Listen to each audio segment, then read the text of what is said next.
Terres et vignes de l'Aube avec la Chambre d'agriculture de l'Aube. Rassemblés pour innover.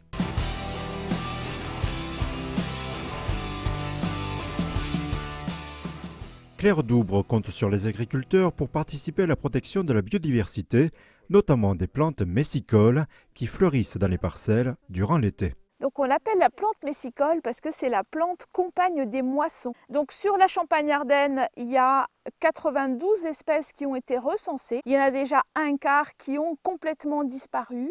Et 46, donc la moitié, sont en danger sur notre région. Afin de contribuer à leur conservation, les chambres d'agriculture ont prévu 3 journées de découverte afin de les identifier et participer à la collecte de données, leur recensement et leur protection. Je me bats pour montrer que l'agriculture ne détruit pas tout comme on peut l'entendre et au contraire, elle est productrice de biodiversité aussi. On bosse avec des agriculteurs qui sont super intéressants et qui sont passionnés par tout ce qu'il y a autour de leur champ et je suis persuadée que si on pouvait les former, etc., déjà ils seraient preneurs et en plus ils pourraient aussi facilement les voir et remonter l'information. Ces jolies fleurs fournissent un habitat favorable à la biodiversité et certains insectes, comme les cirfes, qui contribuent à la protection des cultures agricoles. Une larve de cirfe au milieu d'une colonie de pucerons et on a la larve qui est en train de faire un festin.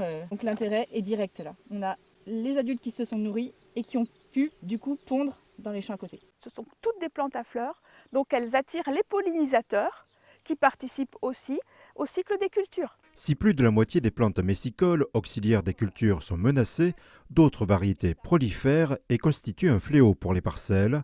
Ces rencontres ont l'avantage de lier science, conseils techniques et agriculteurs pour rééquilibrer la situation. Il ne faut pas se voiler la face, il ne faut pas mentir aux agriculteurs et se dire que c'est pas ce qu'on veut, ça c'est pas quelque chose qui est souhaitable, même si ça fait rêver le grand public peut-être. Il y a des compromis à trouver et notamment sur la gestion des bords de champs, on peut trouver des choses extraordinaires et facilement les préserver. Récupérer au besoin les semences pour pouvoir les conserver et voire les ressemer si nécessaire. Pour résumer sur ces messicoles, c'est intéressant à la fois pour la diversité du vivant, donc sur l'aspect végétal.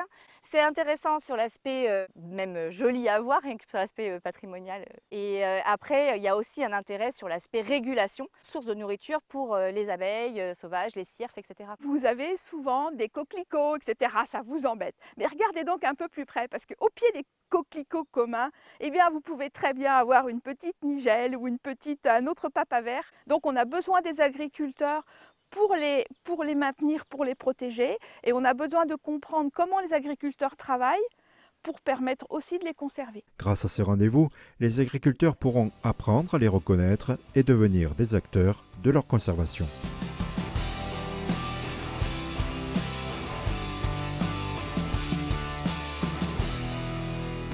Terres et vignes de l'Aube avec la Chambre d'agriculture de l'Aube.